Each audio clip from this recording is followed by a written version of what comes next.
The wind howled through the dense trees like a pack of wolves, carrying with it needles of snow that cut into bare skin like glass.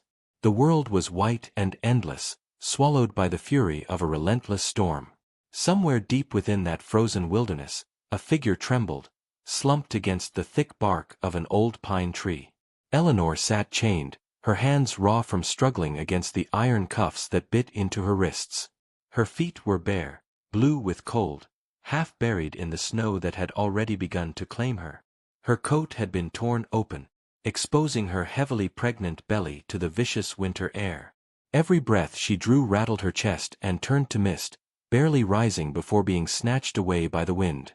She wrapped her arms protectively around her stomach, whispering soft, broken words to the baby inside. "Just hold on, please. Mommy's here." Her voice cracked with desperation. Each minute stretched endlessly, and with every passing gust, the light in her eyes dimmed. Her tears, once warm, had frozen against her cheeks, crystallizing the pain she no longer had the strength to scream. Just as her head began to lull and darkness threatened to consume her, two distant beams of light cut through the snow. A car. Just a year ago, Eleanor's world looked entirely different. She was glowing with happiness, newly married to Daniel Whitmore, the son of one of the wealthiest families in the state. Daniel had swept her off her feet with his charm, expensive gifts, and grand promises of forever. Their wedding had been the kind most women only dreamed of, held in a glass garden, with chandeliers hanging from trees and orchestras playing under the stars.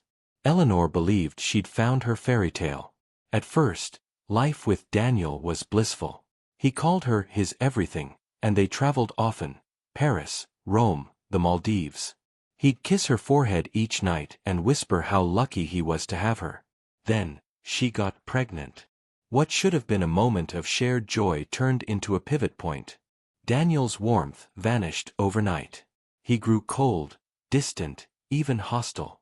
He began working late, ignoring her messages, and brushing her off when she tried to speak. At first, she blamed stress or shock. But the truth unraveled quickly. Veronica Whitmore, Daniel's mother, never approved of Eleanor. From the beginning, she had eyed her with suspicion, calling her the nurse with a pretty face, and accusing her of marrying for money.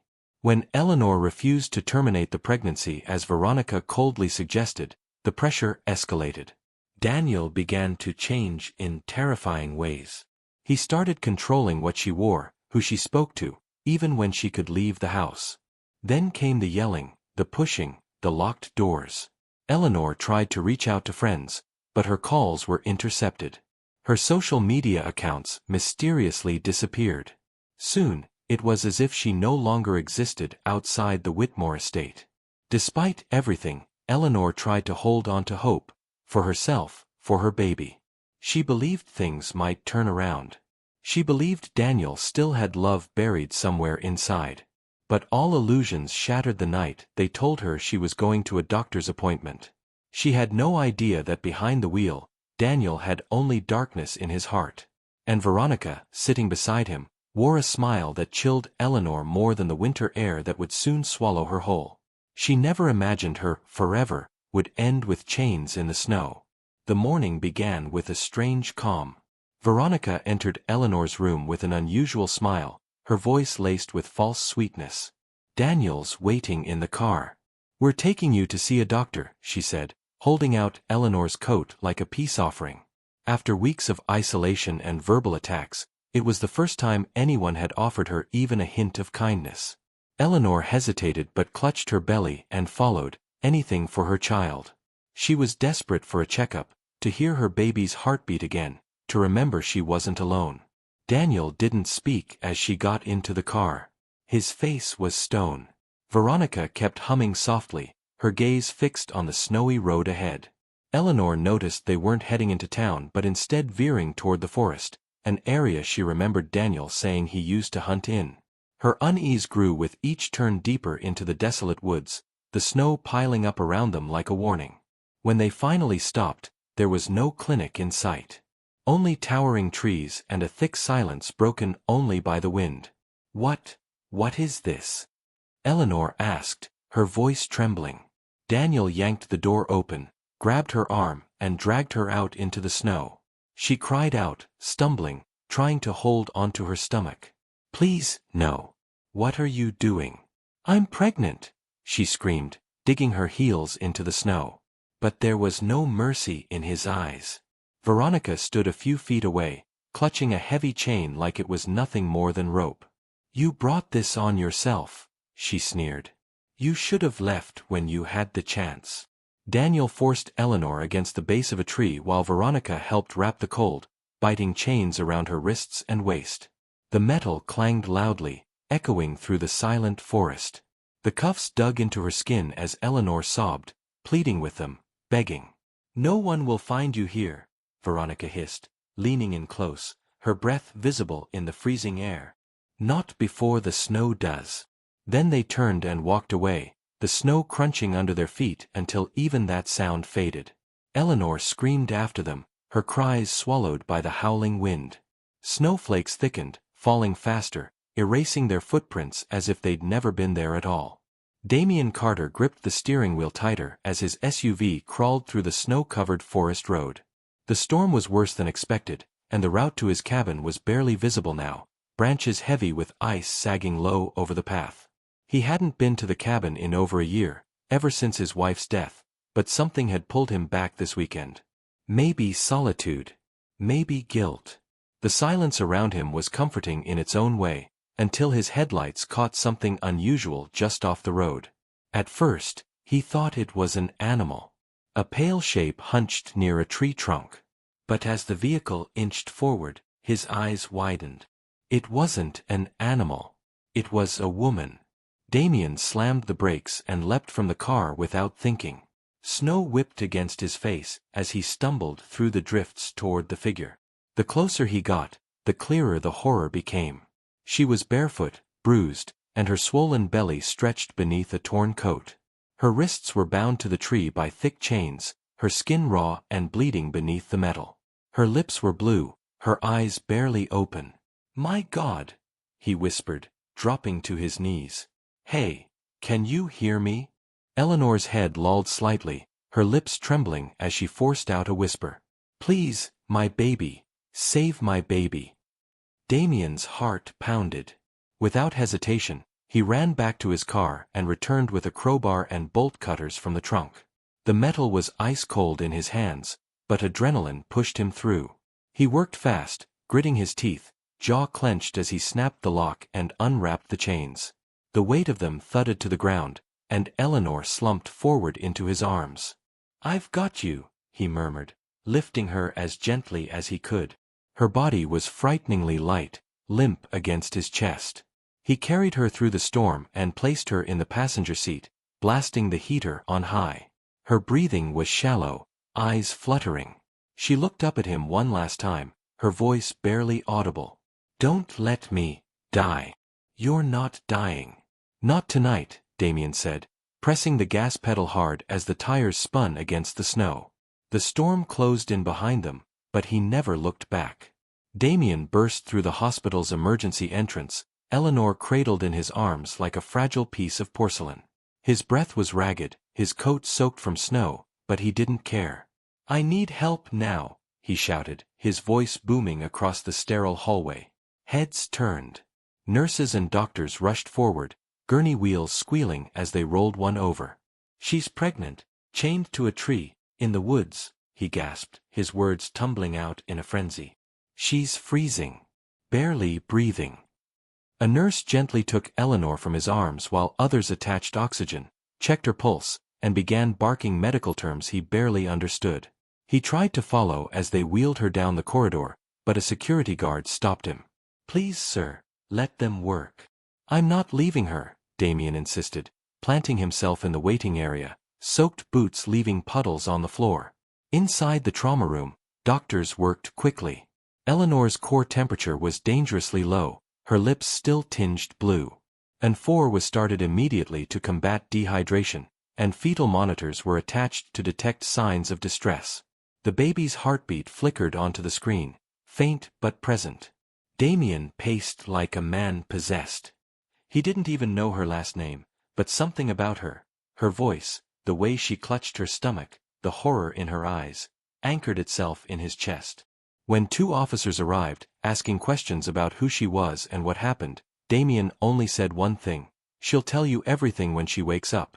Until then, she's under my protection." Hours passed before a nurse approached him with cautious relief. "She's stable, for now. You can see her." Damien entered the dim room quietly. Eleanor's eyes fluttered open, her lips cracked. She looked up at him, barely able to whisper, "Damien." Then she slipped into unconsciousness once more. The warmth was the first thing she felt: soft sheets, a heated blanket, the gentle hum of machines nearby. Eleanor's eyelids fluttered open slowly, blinking against the soft overhead light. Her throat was dry, her body aching, but she was alive. The sterile white of the hospital ceiling came into focus, followed by the quiet rustle of someone shifting in the chair beside her. Damien sat there, his coat now gone, replaced by a simple sweater. His eyes met hers the moment she stirred, and relief washed over his face. "You're awake," he said softly, standing and moving closer. "You're safe now. And so is your baby." Her hands immediately moved to her belly. Monitors beeped nearby, and she felt the gentle movement of life within her. Tears pooled in her eyes and spilled silently down her cheeks. "I thought we were going to die out there," she whispered. "You didn't," Damien said firmly, pulling the chair closer. "You're here. You made it." She studied his face, the stranger who had carried her out of hell. His voice was calm, his presence grounding. Without fully understanding why, she began to speak, halting at first, then pouring out the entire story. Daniel's betrayal, Veronica's cruelty, the chains, the snow. Every painful detail spilled from her lips as Damien sat beside her, listening without interruption, without judgment. When she finally finished, breath trembling, he reached for her hand. "You don't have to go through this alone anymore," he said quietly. "I'm going to help you. I promise." And he did. That very day, he made 2 phone calls, one to a trusted private investigator and the other to a lawyer with a record for exposing the powerful. Eleanor didn't know what tomorrow held, but for the first time in months, she believed she might actually survive it. Within days, Damien's investigator unearthed damning evidence. Hidden deep in Daniel's cloud storage were videos he hadn't thought to delete. Dashcam footage from the night he and Veronica drove Eleanor into the forest. The camera had caught everything: her pleas, the chains, the moment they walked away without looking back. Veronica's phone had even more: voice recordings of her mocking Eleanor's cries and text messages detailing their plan to remove the problem once and for all. Damien showed Eleanor the footage in private. Her hands trembled as she watched herself on the screen, frozen in terror. It was like staring into a nightmare she had fought so hard to forget. "Are you sure you want this public?" he asked gently, pausing the video. She nodded, eyes filled with quiet fury. "Let the world see what they did to me." With her permission, Damien's legal team released the footage to the press. Within hours, it went viral. News outlets swarmed the story. Wealthy heiress-in-law leaves pregnant woman chained in snowstorm. Social media exploded in outrage. Activists, celebrities, and ordinary people demanded justice for Eleanor. Hashtags like #JusticeForEleanor and #ChainsInTheSnow began trending worldwide. Daniel and Veronica tried to go into damage control. Through lawyers, they claimed Eleanor had mental health struggles and had run off on her own. But the cold facts betrayed them: hospital reports documenting Eleanor's hypothermia, bruising and trauma, footage of Daniel locking the chains, timestamps, GPS logs, and witness statements all pointed to one truth. Warrants were issued. Both Daniel and Veronica were arrested outside their estate, faces pale as cameras captured every second of their downfall. They were charged with attempted murder, aggravated assault, false imprisonment, and child endangerment.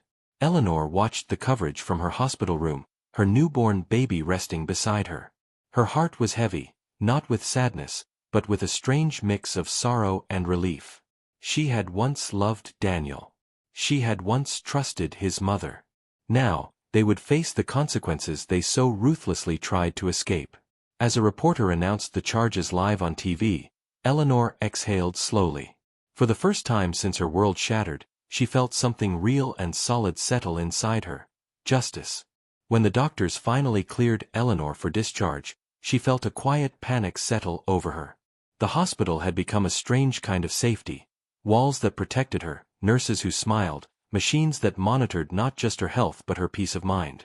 Walking out of those doors meant facing the world again. Alone.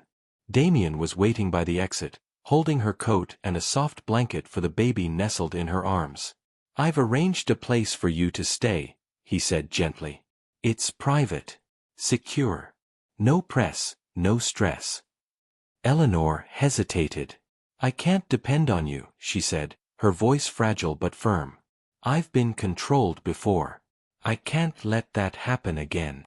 "I'm not asking for anything in return," Damien said quietly, handing her a small silver key. "The house is yours for as long as you need it. No conditions. No expectations. Just peace." It took her days to believe it. But the house, a cozy, sunlit place surrounded by trees, was everything he'd promised. Warm meals showed up on the doorstep. Groceries were stocked. There was no pressure, no questions. Damien visited sometimes, always knocking, always respectful. He never hovered, but when she needed someone to talk to, he listened without judgment. Slowly, Eleanor began to heal. She nursed her baby, took walks through the garden, and started writing down her thoughts. And she learned more about Damien. One afternoon, over tea, he opened up, his voice quiet, his gaze distant. "My wife and daughter," he said. 3 years ago. Car crash. I was supposed to be driving." Eleanor didn't speak, just reached across the table and touched his hand. In that moment, something shifted. Their pain, so different, yet so similar, became a bridge between them. Days turned to weeks. Their bond grew in quiet ways, shared laughter over the baby's hiccups, silent moments watching the fire, soft conversations under moonlight. Damien never rushed her, and Eleanor never forced closeness. But somehow, it found them anyway. In the warmth of that borrowed house, 2 broken hearts began to mend, not through grand gestures, but through the steady, patient rhythm of trust returning. It happened on a morning just like the one that nearly ended her life. Snow falling gently outside, dusting the trees like powdered sugar. Eleanor woke with a sharp pain in her back, followed by a pressure she couldn't ignore. The baby was coming. She clutched her belly and called out, her voice trembling but strong. Damien, who had stayed over to fix the heater the night before, rushed to her side the second he heard her cry. Without hesitation, he helped her into the car, his hands steady, his voice calm despite the tension in his eyes. The roads were slippery, but he drove with focused urgency, constantly glancing at her between red lights and snowy turns. "Almost there," he kept repeating, as if willing the hospital closer. At the maternity ward, he never left her side, not when the contractions hit like waves, not when she screamed into his shoulder, not even when the doctors urged him to wait outside. He refused. His hand never left hers, and his presence anchored her through the storm inside her body. Hours later, the cries of a newborn filled the room. A baby girl, perfect and pink, was placed on Eleanor's chest. Eleanor looked at her daughter and whispered the name she'd chosen weeks ago in secret, Aurora. A symbol of light after the darkest night. Tears rolled freely down Eleanor's cheeks.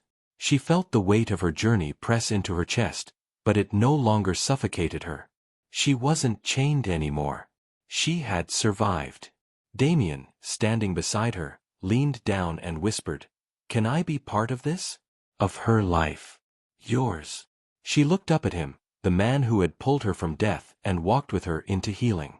With a heart full of gratitude and hope, she nodded, whispering, "Yes." A year had passed, and the world Eleanor once knew felt like a distant, faded photograph. In its place stood a life she never dared to dream of, a life stitched together with healing, love, and quiet strength. The foundation she now ran, Aurora's Light, had already helped dozens of women find safe housing, legal protection, and support groups. Funded generously by Damien, It stood as a beacon for those trapped in the kind of darkness she had once known all too well. Their home sat just outside the city, surrounded by rolling hills and trees that turned golden in the fall. Inside, laughter echoed daily, Aurora's tiny feet pitter-pattering across hardwood floors, her baby giggles filling the air like music. Eleanor and Damien shared everything now: chores, late-night feedings, stories over tea, and long talks under soft blankets when the house grew quiet. They weren't just two people anymore. They were a team, a family. Tonight, Eleanor stood on stage at a women's empowerment gala, a microphone in her hand and her heart on her sleeve. She wore a soft blue dress and carried herself with the grace of someone who had crawled through fire and emerged whole. "A year ago," she began, voice strong, "I was chained to a tree in the middle of a snowstorm. Left to die by the people who claimed to love me. I believed my story was over. But it wasn't. It had just begun." In the crowd, Damien stood near the back, cradling Aurora in his arms. The little girl, now walking and babbling, clapped her hands at the sound of her mother's voice. Damien's eyes never left Eleanor, filled with pride, awe, and something deeper. Love that asked for nothing, yet offered everything. Eleanor's eyes met his from the stage, and her voice softened. "Sometimes the people we lose make space for the people we were always meant to find. And sometimes, strangers become the family we never knew we needed." Applause filled the hall, but Eleanor only heard Aurora's delighted squeal and saw Damien smiling at her with the baby in his arms. From snow and chains to warmth and light, she had found her way home. Not through rescue but through love.